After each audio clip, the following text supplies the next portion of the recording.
मुझे लगता है कि गहलोत साहब को तो फ़ोन टैपिंग के बारे में चर्चा करने का मॉरल अधिकार मिला है। 50 करोड़ लोग से ज़्यादा लोग अब तक महाकुंभ में आकर के संगम पर डुबकी लगा चुके हैं। अब लोकतांत्रिक व्यवस्था में हम किसी भी विषय को डिस्कशन के लिए भी नहीं जो है चाहते, ऐसा कैसे समझ।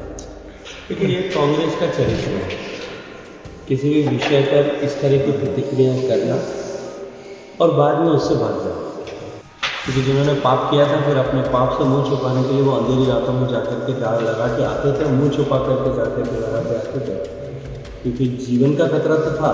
ऐसे लोग जिन्होंने मजहब की संपत्ति को, संप्रदाय की संपत्ति को, समाज की संपत्ति को, सामूहिक संपत्ति को हड़प करके अपने व्यक्तिगत स्वार्थों के लिए उपयोग किया, इसके अतिरिक्त तो कोई उसका विरोध नहीं कर रहा।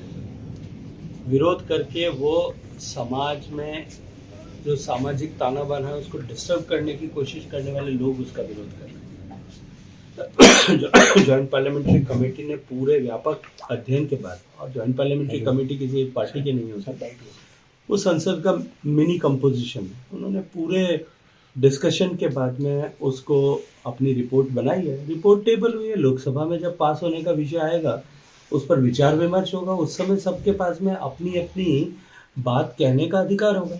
अब लोकतांत्रिक व्यवस्था में हम किसी भी विषय को डिस्कशन के लिए भी नहीं जो है चाहते, ऐसा कैसे संभव हो सकता है सर? जो है महाकुंभ को लेकर के आने वाले दिनों में 4 नए रिकॉर्ड भी बनने वाले हैं इतनी संख्या में, जिस तरह से तो क्या प्रत्येक दिन नया रिकॉर्ड बन रहा है, प्रत्येक दिन।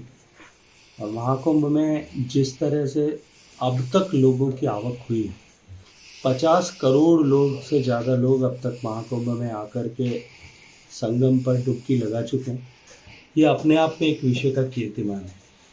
और मैं पूरी जिम्मेदारी के साथ में ये कहता हूँ कि जिस बेहतर तरीके से कुंभ का आयोजन किया गया, पूरी दुनिया के प्रबंधन के क्षेत्र में काम करने वाले लोग, मनुष्यों के एकत्रीकरण जहाँ कहीं भी दुनिया में होता है उसका प्रबंधन करने वाले लोग आने वाले समय में इस महाकुंभ की व्यवस्थाओं को एक केस स्टडी मान करके इसकी पढ़ाई करेंगे, अध्ययन करेंगे। किरोड़ीलाल मीणा को लेकर के जिस तरह से फोन टेपिंग का मामला है, अशोक गहलोत लगातार आरोप लगा रहे हैं, आप भी इससे काफी।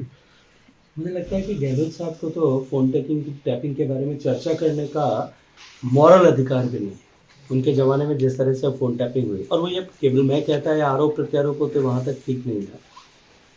उनके ही व्यक्तिगत ओएसडी रहे श्री लोकेश शर्मा जी ने दिल्ली के न्यायालय में शपथ पूर्वक बयान रजिस्टर करके कहा है कि ये सारे जो है फ़ोन टैपिंग हुई थी, और फ़ोन टैपिंग के बाद में मुझे चीफ मिनिस्टर ने खुद उस फ़ोन टैपिंग को इलिजिटिमेट तरीके से हासिल करके और मुझे उसको लीक करने के लिए कहा।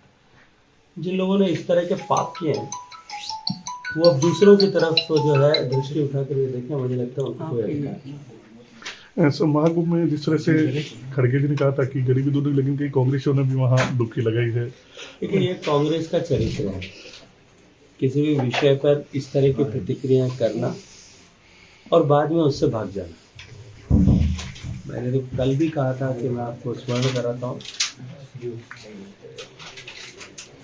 कोविड के समय में जब वैक्सीन बनी थी तो यही कांग्रेसी थे जो सारे इनके नेता सहित सब ये कह रहे थे कि ये वैक्सीन जो है ये भारतीय जनता पार्टी की वैक्सीन है, ये अनटेस्टेड वैक्सीन है, ये अनट्रस्टेड वैक्सीन है, इस वैक्सीन का कोई जो है क्लिनिकल ट्रायल नहीं हुआ है। और फिर अंधेरी रात में जाकर के सबने वैक्सीन लगाई। आपने जब वैक्सीन लगाई होगी, आप अस्पताल गए होंगे, अपना समय तय करके गए होंगे, आपको समय मिला होगा, उस समय गए होंगे, आपको वैक्सीन लगाई होगी, आपको सर्टिफिकेट दिया होगा, आपने बाहर आकर के अपने सोशल मीडिया पे पोस्ट किया होगा। आप कोई भी कांग्रेस के जो है नेता का किसी भी सोशल मीडिया हैंडल पे वैक्सीन लगाते हुए का फोटो ढूंढने की कोशिश करी नहीं मिलेगी, क्योंकि जिन्होंने पाप किया था फिर अपने पाप से मुंह छुपाने के लिए वो अंधेरी रातों में जाकर के जाल लगा के आते थे, मुंह छुपा करके जाकर के लगा के आते थे, क्योंकि जीवन का खतरा तो था।